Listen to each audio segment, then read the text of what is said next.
Salut à tous, bienvenue dans les brèves de l'écho. 1060 têtes de bœuf, c'est la quantité de bétail perdu entre janvier et juin 2020 par les éleveurs de la région de la Damawa, située dans la partie septentrionale du Cameroun.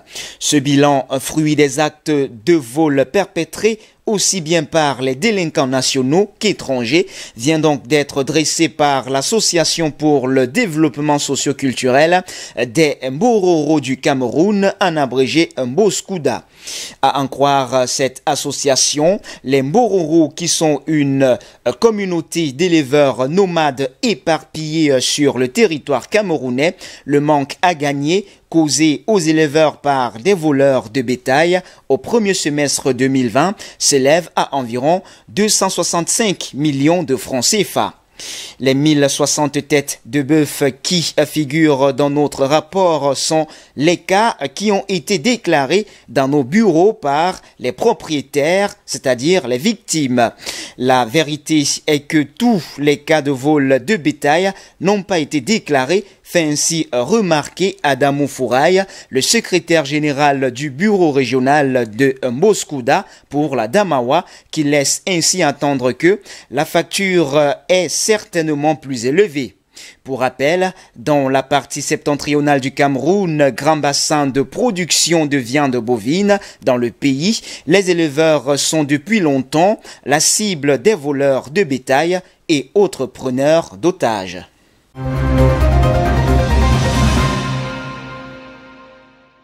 Kribi-Port multiples opérations en abrégé KPMO, consortium regroupant 9 entreprises à capitaux camerounais, veut ainsi davantage se positionner dans le port de Kribi au moment où sa gestion en mode régie du terminal polyvalent arrive à terme en fin 2020.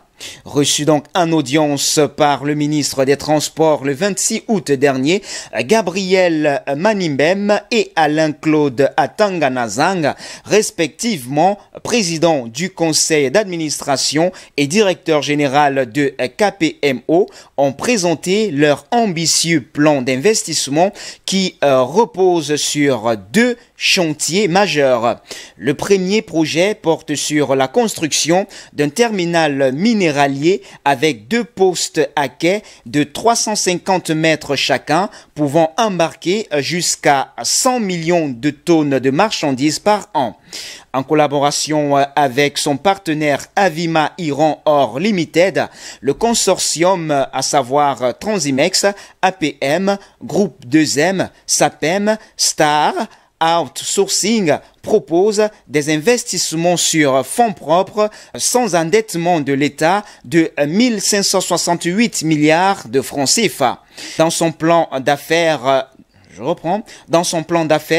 KMPO entend également construire une ligne de chemin de fer depuis Avima au Congo jusqu'au port de Kribi en passant par Nabeba et Mbalam. Pour cela, le consortium entend profiter du protocole d'accord signé en juin dernier entre le port autonome de Kribi et le britannique Avima Iran Or Limited pour la réception, le stockage et le chargement des minerais de fer de sites miniers d'Avima vers le port de Kribi pour exportation.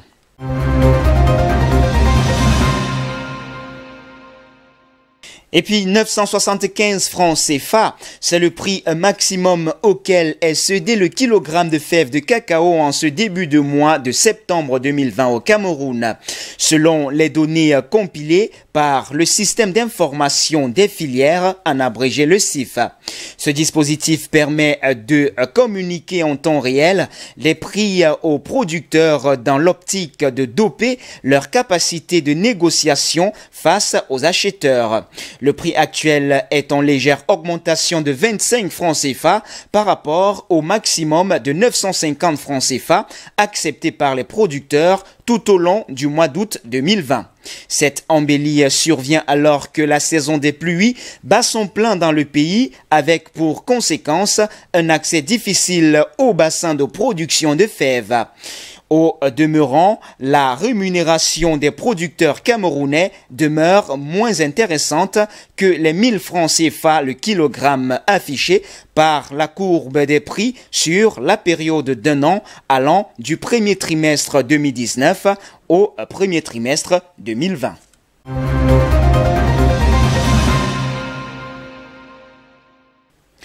Sous la pression de son lobby sucrier, le Brésil impose à nouveau une taxe de 20% sur toutes les importations d'éthanol en provenance des États-Unis.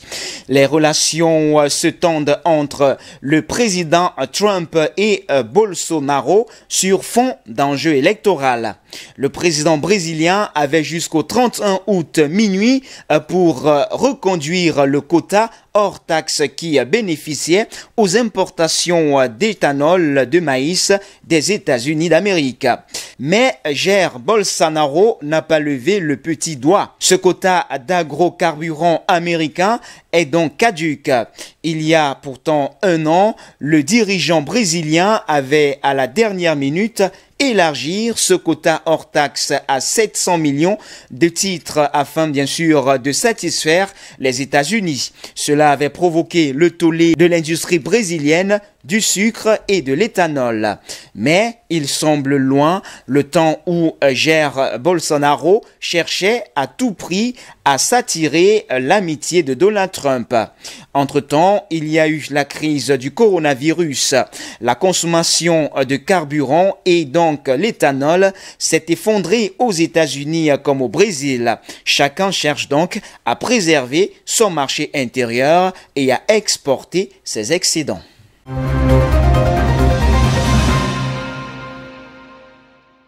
Comme toujours, une nouvelle en bourse ce mercredi. Les bourses européennes se montrent de bonne humeur, soit plus 1,7% à Londres, plus 2,1% à Francfort et à Paris, au lendemain d'une séance faste à Wall Street avec des gains de près de 0,8% pour le Dow Jones et de 1,4% pour le Nasdaq. La bourse de New York, entraînée par certaines valeurs phares du secteur technologique et des indicateurs encourageants sur l'activité manufacturière, a amené le Nasdaq et le S&P 500 vers des nouveaux inédits mardi, constate ainsi Kipling Finance. Les opérateurs prendront donc connaissance à la fermeture ce soir aux États-Unis de l'enquête du cabinet ADP sur l'emploi privé pour le mois d'août, à 2 jours du rapport officiel du département du travail, puis des commandes à l'industrie de juillet. De ce côté de l'Atlantique, on notera seulement que les prix à la production industrielle ont augmenté de 0,6% dans la zone euro et de 0,4% dans l'Union européenne en juillet par rapport au mois précédent selon Eurostat. Et puis dans l'actualité des valeurs, Crédit Suisse gagne 1% à Zurich, bien que la FINMA, le régulateur financier suisse, a ouvert une procédure contre la banque dans le cadre d'une affaire d'espionnage auprès d'anciens salariés. Voilà, c'est tout pour les brefs de l'écho de ce jour. Mesdames, Mesdemoiselles et Messieurs, merci de nous avoir suivis. Les informations se poursuivent sur nos antennes d'IBS Télévision. Restez donc des nôtres naturellement.